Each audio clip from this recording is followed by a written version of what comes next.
টানা বৃষ্টিতে রাজধানীতে জলজট ভোগান্তি, পদ্মার প্রবল স্রোতে ফেরি চলাচল ব্যাহত, পারাপারের অপেক্ষায় শত শত যান। বিভিন্ন জেলায় বন্যা পরিস্থিতির আরও অবনতি। করোনা মোকাবিলার নামে সরকারি তহবিল থেকে খরচ শত শত কোটি টাকা। স্বাস্থ্য ব্যবস্থাকে খাদের কিনারে রেখে ডিজির পদত্যাগ কোনো সমাধান নয় বলছেন বিশেষজ্ঞরা। কুয়েতে আটক আদম ব্যাপারী পাপুলের দুর্নীতি তদন্তে স্ত্রী ও শ্যালিকাকে দুদকের জিজ্ঞাসাবাদ। বিভিন্ন ব্যাংকের মাধ্যমে ১৪০০ কোটি টাকা পাচারের অভিযোগ। চট্টগ্রামের বায়েজিদে ৬ মাসে একই কায়দায় সিএনজি অটোরিকশায় তুলে ৭ শিশু ধর্ষণ। ৪ বছর আগে জেল খাটা এক সিরিয়াল ধর্ষককে খুঁজছে পুলিশ।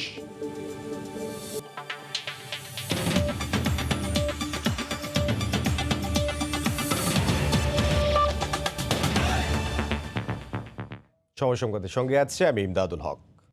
টানা তৃতীয় দিনের মতো বৃষ্টিতে রাজধানীর বিভিন্ন সড়কে পানি জমে যাওয়ায় দুর্ভোগে পড়েছেন সাধারণ মানুষ। সকাল থেকে অবিরাম বৃষ্টির কারণে আগের ২ দিনের মতো আজও রাজধানীর বিভিন্ন জায়গায় সৃষ্টি হয়েছে জলাবদ্ধতার।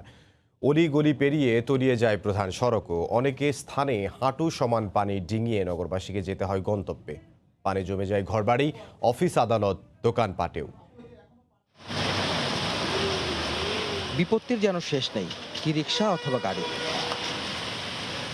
এ যুদ্ধ করেই পৌঁছতে হচ্ছে কর্মক্ষেত্রে বা ছুটতে হচ্ছে জরুরি প্রয়োজনে। সামান্য বৃষ্টিতে এখানে পুরো স্রোতের মতো নামে।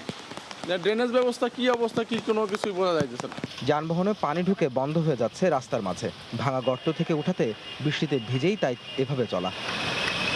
অবর্ণনীয় এই দুর্ভোগ এখন রাজধানীবাসীর প্রতিদিনের। গত ৫-৬ বছর আপাতত কোনো ব্যবস্থা নেওয়া নাই, এটা বলে দেওয়া হয়েছে, কেউ কিছু করে নাই। গলির ভেতরে জমা পানি বাসা বাড়িতেও। পরিবার পরিজন নিয়ে পানিবন্দী হয়ে দিন কাটাচ্ছেন মানুষ। আমাদের ড্রেনেজ সিস্টেমটা খুবই খারাপ, আর কিছুদিন পর পরেই দেখা যায় যে পরিষ্কার করছে, কাটাকাটি করছে, কিন্তু আসলে আলটিমেটলি আমরা কোনো ফলাফলটা দেখতে পাচ্ছি না।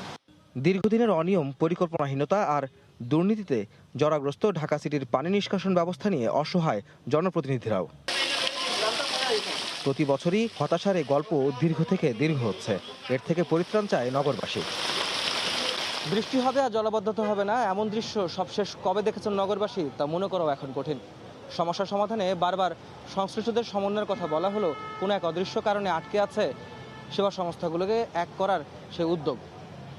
তাই নগরবাসীর এখন একটাই দাবি, দুর্ভোগ কমিয়ে জলাবদ্ধতা নিরসনে সেবা সংস্থাগুলো খুব দ্রুত একসঙ্গে কাজ করবে। আহমেদ সালেহীন, সময় সংবাদ, ঢাকা। এই মুহূর্তে রাজধানীর বিজয় সরণী এলাকায় আছেন সহকর্মী আহমেদ সালেহীন। সরাসরি যোগ দেব তার সঙ্গে। সালেহীন। ধন্যবাদ ইমদাদ। আসলে আপনি জানেন যে আমি সকাল থেকে দেখানোর চেষ্টা করেছিলাম যে রাজধানীতে টানা ৩ দিনের বৃষ্টিতে বিভিন্ন স্থানে জলাবদ্ধতা তৈরি হয়েছে এবং জনদুর্ভোগও পাশাপাশি চরম আকারে ধারণ করেছে। এবং তারই ধারাবাহিকতায় রাজধানীর মিরপুর, ধানমন্ডি, মোহাম্মদপুর, মগবাজার, শান্তিনগর এবং এখন এই মুহূর্তে আমি যেখানে দাঁড়িয়ে আছি সেখানেও কিন্তু পানি জলাবদ্ধতা তৈরি হয়েছে। সেটি হচ্ছে যে সংসদ এভিনিউ, বিজয় সরণি, মণিপুরি পাড়া এলাকায় কিছুটা প্রধান সড়কে দেখতে পাচ্ছেন যে এখানে জলাবদ্ধতা কিছুটা তৈরি হয়েছে এবং অনেকটাই কিন্তু নেমে গিয়েছে যদিও এই এলাকাটিতে, কিন্তু অন্যান্য যে এলাকাগুলোতে পানি জলাবদ্ধতা তৈরি হয়েছে সেগুলি কিন্তু এখনও নামেনি। এবং এর মূল কারণ হচ্ছে যে ড্রেনেজ ব্যবস্থার যেই অব্যবস্থাপনা রয়েছে, অর্থাৎ ড্রেনেজ ব্যবস্থা ভেঙে পড়ায় আসলে মূলত এই জলাবদ্ধতা তৈরি হচ্ছে। যে বৃষ্টি হলেই নগরে পানি বদ্ধ হবে নগরবাসী, সেটাই এখন স্বাভাবিক বিষয়ে পরিণত হয়েছে সাধারণ মানুষের কাছে। এবং তারা কিন্তু এই বিষয়ে বারবারই ক্ষোভ জানিয়ে এসেছিলেন যে নগর পরিকল্পনাবিদ এবং নগরবিদ যারা রয়েছেন, যারা এই সংশ্লিষ্ট যারা রয়েছেন, তারা মূলত কার্যকরী পদক্ষেপ নিতে পারলেই এই জলাবদ্ধতা আসলে দূর করা সম্ভব হতো। কিন্তু বারবারই আমরা দেখেছি এবং নগরবাসীরা যারা বলছিলেন যে তারা যারা জনপ্রতিনিধি যারা রয়েছেন তারা বারবারই আশ্বাস দিয়ে যান, কিন্তু আসলে এই জলাবদ্ধতা নিরসনে কার্যকর পদক্ষেপ তারা দেখতে পান না। একই সঙ্গে তারা বলেন যে সেবা সংস্থাগুলোকে যে সমন্বয়ের আওতায় আনার কথা বারবারই বলা হয়, সেই সেবা দানকারী সংস্থাগুলি একসাথে তারা কিন্তু একত্রিত হয়ে এই কাজগুলি কিন্তু করতে পারছেন না, বা কোনো একটা কারণে এই কাজ হচ্ছে না বলে নগরবাসীর মধ্যে একটা ক্ষোভ তৈরি হয়েছে। তো এইসব বিষয় যদি বলতে চাই যে সিটি কর্পোরেশনের আওতায় সিটি কর্পোরেশনে এবং সেবা সংস্থা যেগুলি রয়েছে সবাই যদি একত্রিত কাজ করতে পারেন এবং এই জলাবদ্ধতা নিরসনে, তবে আসলে এই পানির সংকট দূর হতে পারে, এটাই সাধারণ মানুষ তারা জানিয়েছিলেন। তো এই ছিল মোটামুটি আমার কাছে মণিপুরি পাড়া এলাকা থেকে টানা 3 দিনের বৃষ্টিতে জলাবদ্ধতার সবশেষ খবর। রাজধানীর মণিপুরি পাড়া থেকে আমাদের সঙ্গে যোগ দিয়েছিলেন সহকর্মী আহমেদ সালেহীন। বিপদসীমার ওপরে বইছে পদ্মার পানি, সেই সঙ্গে তীব্র স্রোতে কাঁঠালবাড়ি, শিমুলিয়া ও পাটুরিয়া দৌলতদিয়া নৌ রুটে ব্যাহত হচ্ছে ফেরি চলাচল। এতে দুর্ভোগে পড়েছেন যাত্রী ও পরিবহন শ্রমিকরা। সকাল থেকে বৃষ্টি শুরু হওয়ায় ভোগান্তি আরও বেড়ে যায়। শিমুলিয়া কাঁঠালবাড়ি নৌ রুটে তীব্র স্রোতের কারণে ঝুঁকি এড়াতে গত রাত 8টা থেকে বন্ধ করে দেওয়া হয় ফেরি চলাচল। 12 ঘন্টা পর সকালে সীমিত আকারে চালু করা হয়। উভয় ঘাটেই পারাপারের অপেক্ষায় আছে 1000-এর বেশি যানবাহন। পাটুরিয়া দৌলতদিয়া নৌ রুটে ফেরি চলাচল ব্যাহত হওয়ায় দীর্ঘ হচ্ছে মালবাহী ট্রাকের সারি। ফেরি কম থাকায় যাত্রী পারাপারে হিমশিম খেতে হচ্ছে ঘাট কর্তৃপক্ষকে।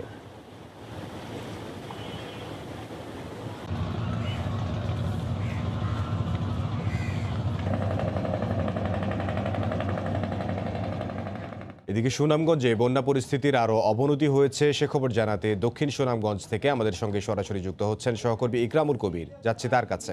ইকরাম, আমি এখন আছি সুনামগঞ্জ পৌর এলাকার মধ্যে। আপনারা দেখতে পাচ্ছেন আমার পিছনে যেই রাস্তাটি আছে এবং ডাইনে বাঁয়ে যে রাস্তাগুলো চলে গেছে, প্রত্যেকটি রাস্তার একেবারে এই অবস্থা। এবং এইটি হচ্ছে কি অত্যন্ত গুরুত্বপূর্ণ একটি জায়গা সুনামগঞ্জ পৌর এলাকার কাজীর পয়েন্ট হিসাবে এইটা সব সমাদৃত এবং সবচেয়ে গুরুত্বপূর্ণ সব প্রতিষ্ঠানগুলো রয়েছে এই জায়গাতে। ব্যবসা প্রতিষ্ঠান রয়েছে, দোকানপাট রয়েছে, সব জায়গায় এখন পানি নিচে তলিয়ে গেছে। শুধু এই জায়গা নয়, সুনামগঞ্জে যে 11টি উপজেলা রয়েছে, 4টি পৌরসভা রয়েছে, সব জায়গারই একই অবস্থা। এই যে পানি দেখতে পাচ্ছেন, এই আমার পাশেই রয়েছে সুরমা নদী। এই সুরমা নদী আর এই জায়গা একই একাকার হয়ে গিয়েছে সুরমা নদীর পানির লেভেলে। এবং এই মুহূর্তে সুনামগঞ্জে সুরমা নদীর পানি 31 সেন্টিমিটার উপর দিয়ে প্রবাহিত হচ্ছে। পাঁচশো যে ছাতক রয়েছে, সুরমা নদীর পানি ছাতকে 166 সেন্টিমিটার উপর দিয়ে প্রবাহিত হচ্ছে। এবং বৃষ্টিপাত অবিরাম বর্ষণ হচ্ছে, 3 দিন থেকে অবিরাম বৃষ্টিপাতের ফলে অবস্থা হয়েছে। তার পাশাপাশি এই সুনামগঞ্জের পার্শ্ববর্তী যে মেঘালয় রয়েছে, আসাম রয়েছে, ফলে একেবারে ছাতক থেকে নেত্রকোনা পর্যন্ত একেবারে প্রত্যেকটি জায়গায় পানি বন্দী হয়ে পড়বে মানুষজন। এবং এই অবস্থা আগামী 72 ঘন্টা পর্যন্ত চলবে, এমনটি বলেছেন আবহাওয়াবিদ, সিলেটের আবহাওয়াবিদ সাইদ আহমদ চৌধুরী এমনটি বলেছেন। এবং পুরো জুলাই মাস জুড়েই এই বৃষ্টিপাত থাকবে, কোনো সময় কিছুটা কমবে, কখনো আবার মুষলধারে বৃষ্টি হবে। আবহাওয়া অফিস আরও একটু বলেছেন যে বর্তমানে যে বৃষ্টিপাত হচ্ছে বা গত জুন মাসে যে বৃষ্টি হয়েছে তা স্বাভাবিক বৃষ্টিপাতের চেয়ে প্রায় 88 ভাগ বেশি বৃষ্টিপাত হয়েছে। ফলে পথঘাট, হাওর বাওর এবং সব কিছু তলিয়ে গিয়েছে। সুনামগঞ্জে যে হাওরগুলো আছে পানিতে টইটুম্বুর হয়ে গিয়েছে, যার কারণে পানি প্রবেশের আর কোনো পথ নেই, যার কারণে জনপদে পানিগুলো প্রবেশ করছে, মানুষের দুর্ভোগ বাড়ছে। এই পর্যন্ত প্রায় 1 লাখেরও বেশি পরিবারকে আশ্রয় কেন্দ্রে আশ্রয় দেওয়া হয়েছে এবং 269টি আশ্রয় কেন্দ্রে স্থাপন করা হয়েছে জেলা প্রশাসনের পক্ষ থেকে। এবং যারা আশ্রয় কেন্দ্রে আছে এবং বাইরে যারা আছে তাদের জন্য পর্যাপ্ত ত্রাণ সামগ্রী পৌঁছানোর ব্যবস্থা করা হচ্ছে। এবং জেলা প্রশাসনের পক্ষ থেকে যে পরিমাণ ত্রাণ সামগ্রী রয়েছে বা দুর্গত এলাকায় মানুষের জন্য তা যথেষ্ট নয় বলে দুর্গত এলাকার মানুষেরা জানিয়েছে। এ অবস্থায় আরও ত্রাণের দাবি করেছেন বানভাসী মানুষেরা, সুনামগঞ্জের মানুষেরা। এই ছিল সুনামগঞ্জের বন্যা পরিস্থিতির সর্বশেষ খবর। ইমদাদ, সুনামগঞ্জ থেকে সহকর্মী ইকরামুল কবির। করোনাকালে পুরো স্বাস্থ্য ব্যবস্থাকে খাদের কিনারে রেখে সরে গেলেন স্বাস্থ্য অধিদপ্তরের ডিজি। বিশেষজ্ঞরা বলছেন তার সরে যাওয়া ছিল অবধারিত, তবে কেবল পদত্যাগ কোনো সমাধান হতে পারে না। রাশেদ লিমনের রিপোর্ট। পাহাড় সমান অভিযোগ নিয়ে পদত্যাগ করলেন স্বাস্থ্য অধিদপ্তরের মহাপরিচালক। দেশের চিকিৎসা সেবার বেহাল দশা যেন ফুটে উঠেছে এই করোনাকালেই। প্রশ্ন ওঠে মানহীন পিপিই ও নকল N95 মাস্ক নিয়ে। চিকিৎসা সেবার প্রতি অবহেলা, যাচাই বাচাই ছাড়াই পরীক্ষার অনুমতি দেয়া, রিজেন্টের সঙ্গে করোনা চিকিৎসার চুক্তি, করোনা নিয়ে মন্ত্রণালয় আর অধিদপ্তরের সমন্বয়হীনতা, জেকেজি কাণ্ডে অধিদপ্তরের অবস্থান, অভিযোগ জমা পড়ার পরেও এসব ক্ষেত্রে ব্যবস্থা না নেয়া, স্বাস্থ্য খাতের সিন্ডিকেটের সঙ্গে সম্পৃক্ততা সহ নানা অভিযোগে তোপের মুখে ছিলেন মহাপরিচালক। এরই মধ্যে অভিযোগ উঠেছে অনিয়ম তদন্তে দুদককে অসহযোগিতার। বলতে গেলে পুরো স্বাস্থ্য ব্যবস্থাকে এক হযবরল অবস্থার মধ্যে রেখেই স্বেচ্ছায় বিদায় নিলেন আবুল কালাম আজাদ। বিশেষজ্ঞরা বলছেন এই করোনাকালে স্বাস্থ্য খাতের যে বেহাল দশা সামনে এসেছে তাতে মহাপরিচালকের বিদায়টা যেন অবধারিত ছিল। এক হলো যে মন্ত্রণালয়ের সঙ্গে টানাপোড়েন, এই ধরনের সমস্যা জেকেজি এবং রিজেক্ট, প্লাস এখনো করোনা নিয়ন্ত্রণে কার্যকরী কোনো ব্যবস্থা না নিতে পারা, এগুলো সব মিলিয়ে স্বাস্থ্য অধিদপ্তরের মহাপরিচালক হিসেবে তার এখন দুটো বিকল্প ছিল, যে হয় তিনি পদত্যাগ করবেন অথবা তাকে সরিয়ে দেওয়া হবে। সেক্ষেত্রে কেবল পদত্যাগই সমাধান হতে পারে না, দরকার পুরো ব্যবস্থার পরিবর্তন। যে ব্যবস্থাপনা, সেই ব্যবস্থাপনার যদি প্রভূত উন্নয়ন সাধন করতে না পারি, তাহলে পারে শুধুমাত্র একজন আপনার মহাপরিচালক, একজন সচিব বদলি করে বা পদত্যাগের মধ্যে দিয়ে যে স্বাস্থ্য ব্যবস্থার কোনো উন্নয়ন সম্ভব নয়। চাকরির মেয়াদ শেষ হওয়ার পর চুক্তিতে নিয়োজিত ছিলেন অধ্যাপক আবুল কালাম আজাদ। এর আগে তিনি স্বাস্থ্য অধিদপ্তরের ম্যানেজমেন্ট ইনফরমেশন সিস্টেম বিভাগের পরিচালক এবং অধিদপ্তরের অতিরিক্ত মহাপরিচালকের দায়িত্ব পালন করেছেন। রাশেদ লিমন, সময় সংবাদ, ঢাকা। দেশের স্বাস্থ্য খাতে সার্বিক অব্যবস্থাপনার সঙ্গে যারাই জড়িত তাদের সবারই সরে যাওয়া উচিত বলে মনে করছেন বিএমএ সভাপতি ডাক্তার মুস্তফা জালাল মহিউদ্দিন। এক্ষেত্রে মন্ত্রণালয়েরও দায় রয়েছে বলে মনে করছেন তিনি। শুদ্ধি অভিযানের অংশ হিসেবে বিশেষ টাস্ক ফোর্স গঠনের কথা জানালেন স্বাস্থ্য সচিব। এহসান জুয়েলের রিপোর্ট। অব্যবস্থাপনা দৃশ্যমান হয় দেশে করোনা চিকিৎসা শুরুর পর থেকেই। তবে বরাবরই ব্যবস্থা নেওয়ার কথা বলা স্বাস্থ্য মন্ত্রণালয় বিপাকে পড়ে রিজেন্ট জেকেজির মতো ভয়াবহ জালিয়াতি সামনে চলে আসার পর। দুর্নীতি এবং অব্যবস্থাপনা স্পষ্ট, চুপ থাকার সুযোগ নেই। দায় এড়াতে একে অপরকে দোষ চাপায় অধিদপ্তর ও মন্ত্রণালয়। শেষ পর্যন্ত মন্ত্রণালয় সন্তোষজনক ব্যাখ্যা দিতে না পারায় সরে যেতে হলো মহাপরিচালক ডাক্তার আবুল কালাম আজাদকে। তবে শুধু মহাপরিচালক নন, দেশের এই মহাদুর্যোগের সময় দায়িত্ব সামলাতে ব্যর্থ সবারই সরে যাওয়া উচিত বলে মনে করছেন দেশে চিকিৎসকদের সংগঠনের এই নেতা। কেন আমাদের গ্লাভস ঠিক আসলো না, কেন আমাদের চশমাগুলো ঠিক আসলো না, কারণ কি? মন্ত্রী উনি সব কমিটির চেয়ারম্যান, আমি জানি না হাউ ইটস পসিবল। একটা হাসপাতালের রেজিস্ট্রেশন নাই 5 বছর, তাকে পারমিশন দিয়ে দিল। এই দায়িত্ব তো ওনাদের। যারা এত বড় মিস্টেক করেন তাদের ব্যাপারে সরকার নিশ্চয়ই একটা নতুন চিন্তা ভাবনা করা উচিত বলে আমি মনে করি। এটা যদি ব্যত্যয় ঘটে, you must get punished whoever he may be. একের পর এক এত অনিয়ম আর অব্যবস্থাপনা যখন বের হয়ে আসছে, তখন সবচেয়ে বেশি তদারকি করার কথা স্বাস্থ্য মন্ত্রণালয়ের। কিন্তু অধীনস্থ প্রতিষ্ঠানগুলোর স্বচ্ছতা আনয়নে এখন পর্যন্ত দৃশ্যমান কোনো উদ্যোগ নিতে দেখা যায়নি। সচিব মনে করেন প্রয়োজনে গঠন করা হবে টাস্কফোর্স। অনেকটা অরাজক পরিস্থিতি বিরাজমান দীর্ঘদিন যাবৎ। এই জায়গাগুলোকে টাস্কফোর্সের মাধ্যমে আমরা কিছু করতে পারি কিনা। আমাদের একটা কমিটি থাকবে, যে কমিটি কোনো জায়গাতে অনিয়ম কোনো কিছু নিউজ হইলে আমরা এটি একটু তল্লাশি করে দেখব। স্বাস্থ্য খাতের দুর্নীতি রোধে র্যাব এবং দুদকের পক্ষ থেকে নানা উদ্যোগ নেওয়া হলেও এটি যথেষ্ট নয় বলে মনে করছেন সংশ্লিষ্টরা। শস্যের মধ্যে ভূত তাড়ানোর উপরই জোর তাগিদ তাদের। এহসান জুয়েল, সময় সংবাদ, ঢাকা। এই মুহূর্তে সচিবালয়ে আছেন সহকর্মী এহসান জুয়েল, সরাসরি যোগ দেব তার সঙ্গে। জুয়েল। ইমরাত, মূলত দুটো বিষয় আলোচনায় আছে। একটি হলো সদ্য সাবেক মহাপরিচালক ডাক্তার আবুল কালাম আজাদের পদত্যাগ, আরেকটি বিষয় হলো কে হচ্ছেন নতুন মহাপরিচালক। আমরা জনপ্রশাসন সচিব শেখ ইউসুফ হারুনের সঙ্গে কথা বলেছিলাম। তিনি আমাদের জানিয়েছেন যেহেতু গতকালই মহাপরিচালক তার পদত্যাগপত্রটি জমা দিয়েছেন, তাই সেটি এখন পর্যন্ত গৃহীত হয়নি, সেটি সরকারের উচ্চ পর্যায়ে পাঠানো হবে এবং সেখান থেকে গ্রহণের পরেই শুরু হবে নতুন যে মহাপরিচালক নিয়োগ দেওয়া হবে তার প্রক্রিয়া। এবং এই পদত্যাগপত্রে তিনি মূলত তার ভগ্ন স্বাস্থ্য দশার কথা উল্লেখ করেই পদত্যাগটি করেছেন। এটুকু হলো আমাদের কাছে জনপ্রশাসন থেকে তথ্য। তবে নতুন মহাপরিচালক কে হচ্ছেন সেই বিষয়টি জানতে আমরা স্বাস্থ্য সচিব আব্দুল মান্নানের সঙ্গে কথা বলেছিলাম। তিনি আমাদের জানিয়েছেন মহাপরিচালক পদটি এটি গ্রেড 1 পদ, অর্থাৎ এটি মন্ত্রণালয় থেকে নিয়োগ দেওয়া হয় না, এটা সরকারের উচ্চ পর্যায় থেকে নিয়োগ দেওয়া হয়। আর এই কারণে মন্ত্রণালয় এখনই বলতে পারছেন না কাকে কখন নিয়োগ দেওয়া হবে নতুন মহাপরিচালক হিসাবে। তিনি এটুকু জানিয়েছেন যে এটি সরকারের উচ্চ পর্যায় থেকে জনপ্রশাসন মন্ত্রণালয়ে আসবে এবং জনপ্রশাসন মন্ত্রণালয় যখন প্রজ্ঞাপন আকারে সেটি প্রকাশ করবে, তারপরেই সংযুক্তি হিসাবে সেটি স্বাস্থ্য মন্ত্রণালয়ে আসবে। আমরা প্রশ্ন করেছিলাম কিংবা জানতে চেয়েছিলাম আজকের মধ্যে নতুন মহাপরিচালক আসতে পারেন কিনা। তিনি এই বিষয়ে এখন পর্যন্ত কিছু জানেন না বলে জানিয়েছেন। তিনি বলেছেন মহাপরিচালক পদে কাউকে নিয়োগ দেওয়া হলে তখনই আসলে স্বাস্থ্য মন্ত্রণালয়ের কাজ শুরু হবে, তার আগ পর্যন্ত এই বিষয়টির সঙ্গে স্বাস্থ্য মন্ত্রণালয়ের সংশ্লিষ্টতা নেই। একই সঙ্গে আমরা জানতে চেয়েছিলাম ভ্যাকসিন সম্পর্কে, যেহেতু আপনি জানেন যে অক্সফোর্ডের ভ্যাকসিনটি সফল হয়েছে, চীনের ভ্যাকসিনটি বাংলাদেশে পরীক্ষামূলক ট্রায়ালের কথা রয়েছে। তবে এই বিষয়ে তিনি স্পষ্ট করেছেন যেহেতু অন্য একটি দেশের সঙ্গে সম্পর্ক, তাই পররাষ্ট্র মন্ত্রণালয়ের একটি নির্দেশনা দরকার। পররাষ্ট্র মন্ত্রণালয় যদি পজিটিভ নির্দেশনা দেয় যে এই ট্রায়ালটি করা যাবে, তখনই কেবলমাত্র স্বাস্থ্য মন্ত্রণালয় এই ট্রায়ালে যাবে। কিছুক্ষণ পরেই মন্ত্রী প্রবেশ করেছেন। মন্ত্রী যখন তার কক্ষে প্রবেশ করছিলেন তখন আমরা তার সাথে কথা বলার চেষ্টা করেছিলাম। তাকে আমরা প্রশ্ন করেছিলাম যে ডিজি নিয়োগের বিষয়ে তিনি কিছু জানেন কিনা। তিনি এখন পর্যন্ত কিছু জানেন না এবং পরবর্তীতে যদি নিয়োগ দেওয়া হয় তখনই আমাদের জানাবেন বলেছেন।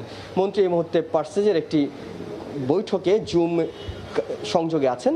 বৈঠক শেষে হয়তো তিনি গণমাধ্যমের সঙ্গে কথা বলার একটি সম্ভাবনা রয়েছে, তখন হয়তো আমরা আরও বিস্তারিত আপনাকে জানাতে পারবো। ইমরান, এখন পর্যন্ত এই ছিল আমার কাছে সবশেষ খবর। সচিবালয় থেকে এহসান জুয়েল। সময় সংবাদে আরও থাকছে। রংপুরে স্যাম্পল দিবে, 24 ঘন্টাকে রিপোর্ট পেয়ে ঢাকা এসে ফ্লাইট ধরা তার জন্য ঝুঁকিপূর্ণ। আমার ফ্লাইট এলো 6টার সময়, আর এরা 2টার থেকে 5টার ভিতরে রিপোর্ট দিব বলতেছে। করোনা নেগেটিভ সনদ পেতে বিদেশগামীদের বিড়ম্বনা। মাত্র 16 প্রতিষ্ঠানে পরীক্ষার সুযোগ থাকায় হিমশিম অবস্থা, যাত্রা বাতিলে বাধ্য হচ্ছেন অনেকে।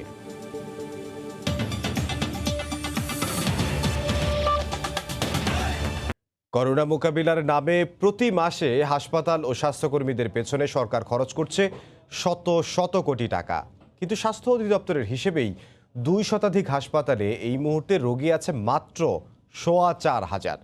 শত কোটি টাকা খরচ করে নির্মাণ করা ফিল্ড হাসপাতালগুলোতেও রোগী নেই বললেই চলে। মাহমুদ রাকিবের রিপোর্ট।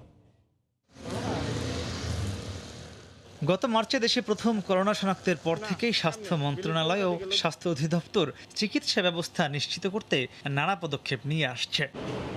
চিকিৎসার নামে সরকারের কাছ থেকে অধিদপ্তর ও মন্ত্রণালয় নানাভাবে শত শত কোটি টাকা বরাদ্দ নিলেও তার সঠিক ব্যবহার নিয়ে প্রশ্ন উঠেছে। অনুসন্ধানে দেখা যায় রাজধানীতে প্রায় 65 কোটি টাকা ব্যয়ে 2013 শয্যা বিশিষ্ট একটি ফিল্ড আইসোলেশন সেন্টার নির্মাণ করা হলেও সেখানে বর্তমানে রোগী আছেন মাত্র 17 জন, অথচ সেখানে স্বাস্থ্যকর্মী নিয়োগ রয়েছে 550-রও বেশি। একইভাবে ঢাকা মেডিকেলের কোভিড ইউনিট, মুগদা ও শেখ রাসেল সহ বেশিরভাগ হাসপাতালের পেছনে প্রতি মাসে কোটি কোটি টাকা ব্যয় হলেও সেসব জায়গায় সক্ষমতার অর্ধেক শয্যাই ফাঁকা। এছাড়া বিশেষায়িত কোভিড হাসপাতাল ঘোষিত হলি ফ্যামিলিতে সরকারিভাবে প্রতি মাসে প্রায় 7 কোটি টাকা খরচ হলেও সেখানে রোগী ভর্তি আছে মাত্র 143 জন। স্বাস্থ্য অধিদপ্তর বলছে বিষয়টি মাথায় রেখে তারা কোভিড হাসপাতাল কমানোর উদ্যোগ নিয়েছে। নতুন করে একটি হাসপাতাল চালু হওয়ার কথা ছিল। ঢাকা সিটি কর্পোরেশনের যে মার্কেটটিকে আমরা হাসপাতাল করতে চাচ্ছিলাম, সেটিকে হাসপাতাল করার কথা ছিল, সেটি আমরা আপাতত চালু করছি না। সব হাসপাতালের পরিচালকদের নির্দেশ দিয়েছি যে হাসপাতালের পাশাপাশি যে সমস্ত সরকারি রেস্ট হাউস আছে সেগুলিকে ব্যবহার করার জন্য, এবং আগে যে হোটেলের সঙ্গে যে সমস্ত চুক্তি করেছিল সেই চুক্তিগুলিকে কমিয়ে নিয়ে এসে নতুন করে চুক্তি করার জন্য। বিশেষজ্ঞরা বলছেন স্বাস্থ্য অধিদপ্তর করোনার নামে ব্যবসা করছে বলেই মানুষ সেবা পাচ্ছে না। খরচ না করলে তো আর কিছু পাওয়া যাচ্ছে না, এই জন্য খরচ করার দিকেই বেশি আছে। মানুষের সেবা নিশ্চিত করার প্রয়োজনের তুলনায় টাকা খরচ হচ্ছে, কিন্তু অ্যাপ্রোপ্রিয়েট জায়গাগুলোতে আমরা ওইভাবে দেখতে পাচ্ছি না। আমাদের সবচেয়ে বেশি টাকা খরচ করার কথা ছিল টেস্ট কেনার পিছনে। অনেক বেশি কস্ট দিয়ে, যেরকম বসুন্ধরা ফিল্ড হাসপাতাল হয়েছে, আয়োজন অনেক বড় কিন্তু সেবাটা অনেক ছোট হয়ে গেছে। করোনা নিয়ে যে একটা ব্যবসা চলছে না এটা নয়, এপিডেমিক কন্ট্রোলের যে লিডারশিপ ওটার দুর্বলতা ছিল গুরুতর। স্বাস্থ্য অধিদপ্তরের তথ্যানুযায়ী করোনা চিকিৎসার জন্য দেশে এই মুহূর্তে মোট শয্যা রয়েছে মাত্র 15,468টি। মাহমুদ রাকিব, সময় সংবাদ, ঢাকা। কুয়েতে গ্রেফতার আদম ব্যাপারী পাপুলের স্ত্রী ও সংরক্ষিত নারী আসনের এমপি সেলিনা ইসলাম ও শালিকাকে জিজ্ঞাসাবাদ শেষ করেছে দুদক। এই মুহূর্তে শালিকা কথা বলছে দুদকে, সেখানে যাচ্ছে। তাহলে কোন দেশে আছে আপনাদের নাগরিকত্ব? অনেকে বলছেন যে আপনার বিদেশের নাগরিক, দ্বৈত নাগরিক আপনাদের। আরেকটা বিরোধ রয়েছে যুদ্ধাপরাধী মীর কাসেম আলীর সাথে ব্যবসায়িক পার্টনার ছিলেন। আপনারা কি অস্বীকার করছেন অভিযোগগুলো? অবশ্যই, আমি যেটাই থাকবে আপনারা জানবেন। আমি মনে হয় এর আগে আপনাদেরকে যখন আমাদের এই প্রবলেম শুরু, আমি চিঠি আপনাদেরকে দিয়ে জানিয়েছিলাম এরপরও যদি আমি বলছি, বারবারই বলতেছি যে আপনাদেরকে আমরা জানাবো, যেটাই হবে জানাবো আমরা। এখন তদন্ত চলতেছে, এটা অবশ্যই উনি আসবেন। শুনেন, আপনাদের সহযোগিতা দরকার। আমি মনে করি মিডিয়ার সাথে আমি সারা জীবন ছিলাম, এটা আমাদের সরকার এবং আমাদেরকে বদনাম করার চেষ্টা চলতেছে। এছাড়া আমি আর কোনো কিছুই দেখি না। যা আছে আমরা বাংলাদেশে আছি, আমাদের সবকিছু বাংলাদেশে আছে। আমরা পালিয়ে যাওয়ার জন্য আসি, এই দেশকে দেওয়ার জন্য আসছি, আমরা নেওয়ার জন্য আসিনি। এটাই আমাদের স্লোগান।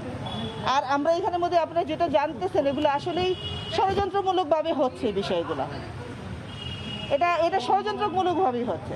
এটা আমাদের সরকারকে বদনাম করার চেষ্টা হচ্ছে।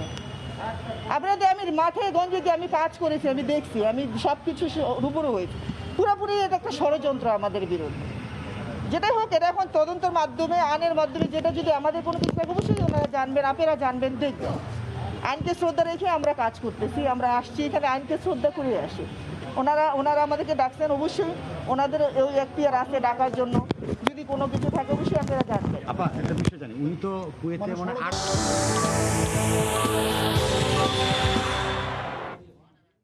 সরকার বিদেশগামীদের জন্য কোভিড নেগেটিভ সনদ বাধ্যতামূলক করলেও সব জেলায় করোনা পরীক্ষার ব্যবস্থা না থাকায় ভোগান্তি পোহাতে হচ্ছে প্রত্যন্ত অঞ্চলের প্রবাসীদের। শেষ মুহূর্তে টিকিট জোগাড় হলেও সময় মতো করোনা পরীক্ষা করতে না পারায় যাত্রা বাতিল হচ্ছে অনেকের। সে খবর জানাচ্ছেন হাজিরা শৌরি। করোনা পজিটিভ যাত্রীর বিদেশ যাওয়া ঠেকাতে 23 জুলাই থেকে সব বিদেশগামীর জন্য কোভিড সনদ বাধ্যতামূলক করেছে সরকার। বেসরকারি ল্যাবের সনদ নিয়ে প্রশ্ন ওঠায় করোনা পরীক্ষার জন্য 16টি সরকারি প্রতিষ্ঠানও নির্ধারণ করে দেওয়া হয়। কিন্তু সরকারি নির্দেশনার আগে যারা এয়ারলাইন্সগুলোর দেওয়া তালিকাভুক্ত প্রতিষ্ঠান থেকে পরীক্ষা করেছেন তাদের পুনরায় পরীক্ষা করতে হচ্ছে। আর যারা শেষ মুহূর্তে টিকিট পেয়েছেন বিপদে পড়েছেন সেসব প্রবাসীরা। যারা আগে করে ফেলছে সেটা তো অ্যাকসেপ্টেবল হচ্ছে না, তাহলে আমাকে 2বার করতে হচ্ছে। ওখানে আমার 4000 টাকা নিছে। আমার ফ্লাইট হলো 6টার সময়, আর এরা 2টার থেকে 5টার ভিতর রিপোর্ট দিব বলতেছে। তাহলে আমার রিপোর্টটা তো আরো আগে পাওয়ার দরকার, প্রতি জেলায় হওয়া উচিত। এদিকে সব জেলায় করোনা পরীক্ষার ব্যবস্থা না থাকায় ঢাকার ডিএনসিসি মার্কেটে বিদেশগামীদের জন্য স্থাপিত করোনা পরীক্ষা কেন্দ্রের উপর বাড়তি চাপ পড়ছে। এই অবস্থায় করোনা পরীক্ষা কেন্দ্রের সংখ্যা বাড়ানো ও ফি কমানোর দাবি প্রবাসীদের। সিরিয়াল থাকতো, সিরিয়াল ওয়াইজ আমাদের ডাকটা আমরা করতাম, কিন্তু সেই সব সিস্টেম আমরা এখানে পাই না। এখান থেকে ফর্ম নিতে হচ্ছে, এখান থেকে টোকন নিতে হচ্ছে, অন্য জায়গাতে টাকা পে করা হচ্ছে। অনেক মানুষ তো, আরো কিছু বুথ বাড়ালে মনে হয় সবার জন্য ভালো হতো। আমাদের জন্য বেশি হয়ে গেছে এই টাকাটা, অবশ্যই আরো কমানো উচিত ছিল। রংপুরে স্যাম্পল দিবে, 24 ঘন্টাকে রিপোর্ট পেয়ে ঢাকা এসে ফ্লাইট ধরা তার জন্য ঝুঁকিপূর্ণ। দেখবেন সব ঢাকা দিয়ে চলে আসতেছে। এই জন্য পুরো দেশের লোডটা কিন্তু আমরা নিচ্ছি। প্রয়োজনে পরীক্ষা কেন্দ্র বাড়ানো হবে বলে জানিয়েছে স্বাস্থ্য অধিদপ্তর। তবে ভ্রমণের জন্য করোনা টেস্ট স্বাস্থ্যসেবার মধ্যে পড়ে না, এজন্য খরচ হিসেবে কেন্দ্রে 3500 টাকা নেওয়া হচ্ছে বলে জানান মুখপাত্র। যারা বিদেশে যাচ্ছে তাদের জন্য তো এটা সরকারি স্বাস্থ্যসেবার মধ্যে পড়ছে না, টেস্টটাতে খরচ তো আছে 3000-এর উপরে, সেই খরচটাই কিন্তু রাখা হচ্ছে। যাত্রার 72 ঘন্টার মধ্যে সরকার নির্ধারিত কেন্দ্রে নমুনা দিতে হবে বিদেশগামীদের। এরপর যাত্রার আগ পর্যন্ত আইসোলেশনে থাকারও নির্দেশনা দেওয়া হয়েছে। হাজিরা শিউলি, সময় সংবাদ, ঢাকা। চট্টগ্রামের বায়েজিদ শান্তিনগরে গত 6 মাসে একই সময়ে একই কায়দায় সিএনজি অটোরিকশায় তুলে নিয়ে গিয়ে ধর্ষণ করা হয়েছে 7 শিশুকে। গত 15 দিনে ধর্ষণ হয়েছে 2 শিশু, কিন্তু ধর্ষক এখনও ধরা ছোঁয়ার বাইরে রয়ে যাওয়ায় স্থানীয়দের মধ্যে চরম আতঙ্ক বিরাজ করছে। শেখাচ্ছিপুর ক্যামেরায় বিস্তারিত জানাচ্ছেন কমল দে। চলতি বছরের জানুয়ারির শেষ সপ্তাহে এক শিশুকে বলাৎকারের মাধ্যমে ধর্ষণ কাণ্ড শুরু হয় সিরিয়াল র্যাপিস্টের। সবশেষ গত 20 জুলাই বিকেলে ধর্ষণের শিকার হয় 7 বছরের এক শিশু। অবশ্য তার আগে ফেব্রুয়ারি মাসে 2 জন, এপ্রিল মাসে 1 জন, জুন মাসে 1 জন এবং জুলাই মাসে 1 জন সহ আরও 5 শিশুকন্যা ধর্ষণের শিকার হয়েছে ওই এলাকায়। আলামত নষ্ট করতে ধর্ষণের শিকার শিশুদের পরনের রক্তাক্ত কাপড় ছিঁড়ে ফেলার পাশাপাশি তাদের গোসল করিয়ে দেয় ওই ধর্ষক। নিয়ে গেছে, এই উঠবে নিয়ে আমার সাথে খারাপ কাজ করছে, কান্না করতেছি। পরে উনি বলে তোরে এখন দেখবি সিনজিত ফালাই কেটে ফেলবে। পরে একটা ছুরিও দেখাইছে। অনুসন্ধানে জানা গেছে একই সময়ে এবং একই পন্থায় শান্তিনগর এলাকা থেকে সিএনজি অটোরিকশা করে তুলে নিয়ে যাওয়া হয় এসব শিশুদের। অজ্ঞাত স্থানে ধর্ষণের পর তাদের আবার সেই সিএনজিতে করে রাস্তার মাঝে ছেড়ে দেওয়া হয়। পুলিশে তো এটা তেমন একটা তৎপরতা নেয় না। পুলিশ তৎপরতা নিলে যে কোনো মূর্তি আসামি ধরতে পারে। বাচ্চাদের স্কুল দিতে পারতেছি না, এই অবস্থা করলে কিভাবে যাবে? 60টি ধর্ষণের ঘটনায় এখন পর্যন্ত বাইজিৎ থানায় 4টি মামলা দায়ের করা হয়েছে। 2 শিশুকে ধর্ষণের অভিযোগে 2016 সালে গ্রেপ্তার হওয়া বেলাল দফাদার নামে এক যুবককে সিরিয়াল র্যাপিস্ট হিসেবে সন্দেহ স্থানীয়দের। আমার বাচ্চা নিয়ে এই ধরনের ঘটনার শিকার হয়, আমি এক প্রকার মেন্টালি একটা সমস্যা পড়ছে। এখন আমরা ওই ছবিটা লিঙ্কটা পাইছি, আমরা যেই মানুষ দর্শন হয়েছে তাদের যখন দেখালাম সবাই ছবি দেখে সবাই শিউরে উঠছে। পুলিশ জানায় সিরিয়াল র্যাপিস্টকে আইনের আওতায় আনতে কাজ শুরু করেছে পুলিশের একটি বিশেষ দল। যারা এই ধরনের কাজ করে থাকে, এরকম যারা আসামি ছিল তাদেরকেও আমরা আমাদের নজরদারিতে রেখেছি এবং আমরা আশা করছি খুব তাড়াতাড়ি একটা রেজাল্ট আপনাদেরকে দিতে পারবো। অনুসন্ধানে বের হয়ে আসছে কখনো চকলেট দেওয়ার প্রলোভনে, কখনো আবার টাকার বিনিময়ে লাকড়ি তুলে দেওয়ার নাম করে শিশুদের ওই ধর্ষক অটোরিকশায় তুলে নিত। কমল দে, সময় সংবাদ, চট্টগ্রাম। এ পর্যায়ে শীর্ষ সংবাদ জানিয়ে দিচ্ছি আরও একবার। টানা বৃষ্টিতে রাজধানীতে জলজট ভোগান্তি, পদ্মার প্রবল স্রোতে ফেরি চলাচল ব্যাহত, পারাপারের অপেক্ষায় শত শত যান, বিভিন্ন জেলায় বন্যা পরিস্থিতির আরও অবনতি। করোনা মোকাবিলার নামে সরকারি তহবিল থেকে খরচ শত শত কোটি টাকা, স্বাস্থ্য ব্যবস্থাকে খাদের কিনারে রেখে ডিজির পদত্যাগ কোনো সমাধান নয় বলছেন বিশেষজ্ঞরা। কুয়েতে আটক আদম ব্যাপারী পাপুলের দুর্নীতি তদন্তে স্ত্রী ও শালিকাকে দুদকের জিজ্ঞাসাবাদ, 1400 কোটি টাকা পাচারের অভিযোগ অস্বীকার।